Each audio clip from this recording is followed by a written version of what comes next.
Hola, mi nombre es Francisco Vargas y hoy les voy a hablar del siglo XXI, la presunta época más pacífica de la historia.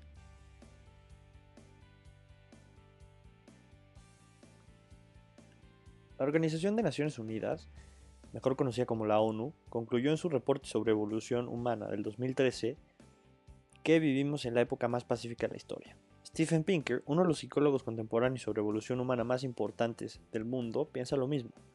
Pensar esto en tiempos de Torres Gemelas, de Donald Trump, del Estado Islámico, los 43 desaparecidos de Ayotzinapa y el ataque químico que sufrió Siria hace algunos días podría atentar contra nuestra dignidad. Probablemente no podemos afirmar que vivimos en la época más pacífica de la historia, pero hay que reconocer que la violencia ha disminuido considerablemente con el paso del tiempo.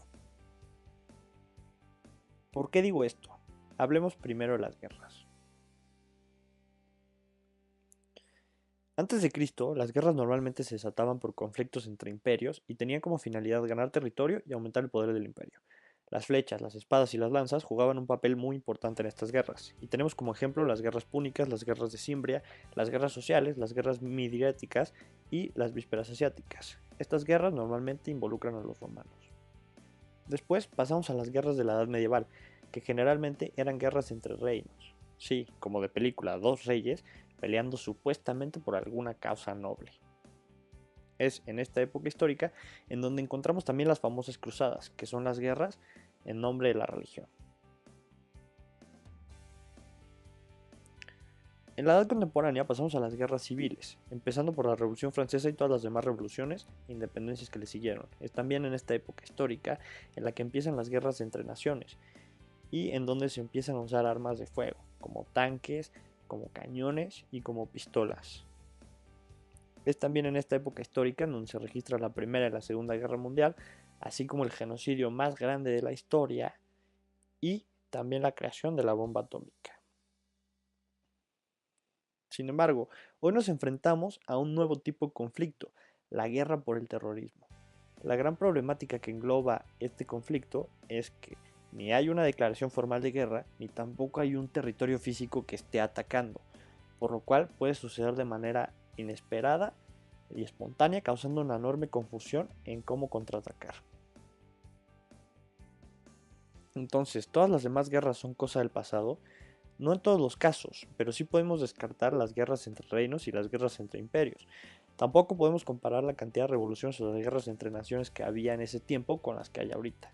Pero seamos más claros, no podemos comparar las 200.000 muertes que ha dejado el terrorismo desde el 2006 a la fecha contra las 40 millones de muertes que ocasionó la Segunda Guerra Mundial.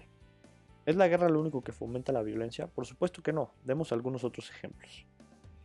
Es evidente que la esclavitud es uno de los problemas que no permite la paz y fomenta la violencia. Desafortunadamente los esclavos no han dejado de existir en su totalidad. Sin embargo, en la época de los romanos la esclavitud ascendía al 20% de la población. Hoy en día hay tan solo 45 millones de esclavos, y aunque esta cifra suene enorme, esto equivale tan solo al 0.068% de la población mundial. Un ejemplo más. En el presente nos indignamos porque algunos estados tienen la inyección letal como pena de muerte. Pero no nos ponemos a pensar que anteriormente aceptábamos la muerte a través de una soga, de una piedra o muerte en la hoguera.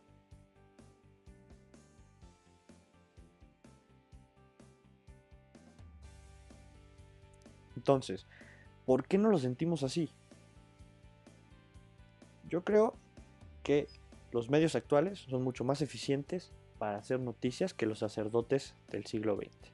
Además, nadie hace noticias de cosas que no pasan. Conclusiones, hay que tener bien claro el contexto. Creo que aquí es muy importante que consideremos que hay 6 países que tienen armas nucleares y que si en algún momento llegaran a activarlas o hubiera haber una guerra nuclear, podríamos tener consecuencias nunca antes vistas, como el fin del mundo, por ejemplo. También hay que considerar que cuando se habla de época histórica, algunos historiadores no aceptan que se haya acabado todavía la edad contemporánea. Y finalmente hay que considerar las tensiones que existen actualmente, como la que existe entre el presidente Trump y Kim Jong-un, el presidente de Corea del Norte. Es por esto que no puedo afirmar que vivimos en la época más pacífica de la historia. Sin embargo, es un hecho que la violencia ha disminuido considerablemente con el paso de los años.